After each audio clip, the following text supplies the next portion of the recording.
Well, hello, and welcome to this IBM Engine of the Week interview. My name is Paul Gillen, I'm your host, and with me today is Nathan Byrne of Fabler Studios in New York. And they're doing some very interesting things with cloud technology and an application that enables them to test advertising using animatics, which are basically cartoon figures. It enables them to save a lot of money on the cost of full-blown ad testing. So, Nathan, thank you very much for joining us today. Hi, Paul. Thank you for having us. First of all, tell us a little bit about why you undertook this research in the first place.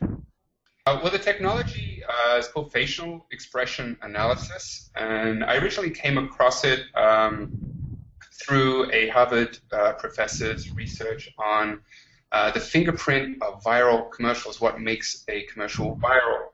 And so as I dug deeper, I found that all of the data which was collected to determine this was based on facial expression analysis. Your research involves use of animatics. Can you explain quickly what animatics are? An animatic is an animated storyboard. It's a very rough, lo-fi rendering of a commercial before it's produced. And typically, commercial testing has not been very scientific. Either the full-blown production had to be done and then tested with the potential audience it was trying to reach. You discovered that there was a way to do a much lower cost approach to this kind of testing using animatics. Is that right? Traditional testing involves hiring a marketing company to bring in panelists to sit around conference rooms and ask certain questions. But the problem with that kind of data is that people were getting tested out of the environment that they would usually watch. The research that we've done is that we've tested these animatics, these pre-production renderings, and compared them against what the final renderings are and seeing how people have reacted emotively to the two. And what we found is that people react very similarly to the low technology rendering as compared with the very high production value. So this allows us to test emotively different stories with different weights of different characters, different music, and get the correct elements in place before big money is spent. And you use technology from Inviso in this process. Tell us about that technology. They have a fantastic dashboard that lives in the cloud, and what happens is our videos get wrapped up into a web survey, get sent out to a community. People are given various incentives to watch the survey content. They agree to activate their webcam, and as they activate their webcam and watch the content, data is captured and delivered to their cloud server, and the dashboard, which also lives on the cloud, then gives us visualizations of the data being captured. There's 7 emotions that are captured. The Harvard professor that I was following believes strongly that a combination of joy and surprise will lead to high shareability figures. And you can also look at different edits of the same content and see if people are reacting more to different characters or a particular piece of music is being more effective. So yeah, it can be sliced and diced in many different ways.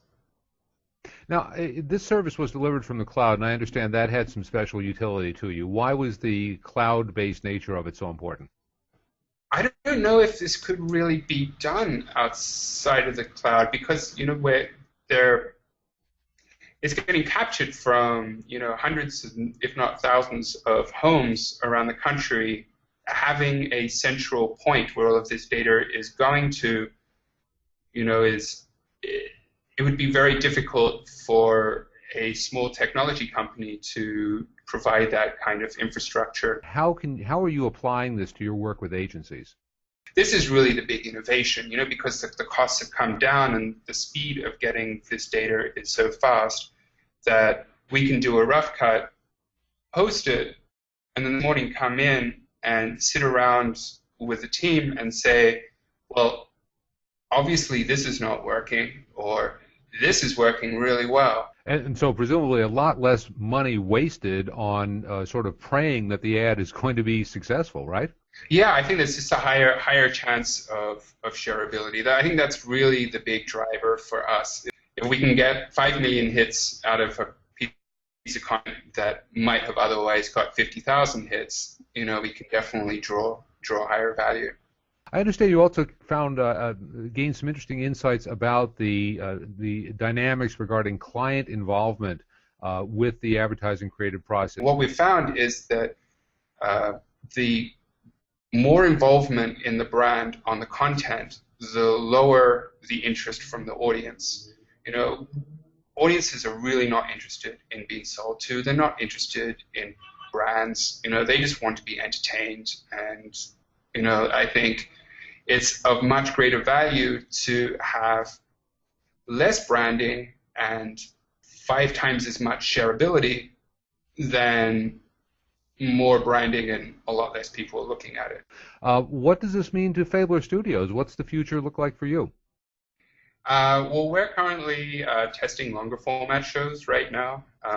This has incredible value because we test a 60-minute period, which is the same as one would sit down and watch a TV show. So we have 17 30-second advertising slots in that period. So for an incredibly low cost, you could test a pilot and TV on-air promos and commercials. You can just bucket a whole piles of content into one low-cost test. Well, it's certainly one of the more unique stories we've had here on IBM Engine of the Week, and I want to thank you very much, Nathan Byrne, for joining us today. Thank you so much, Paul. Appreciate it. This is Paul Gillen. Thank you for watching.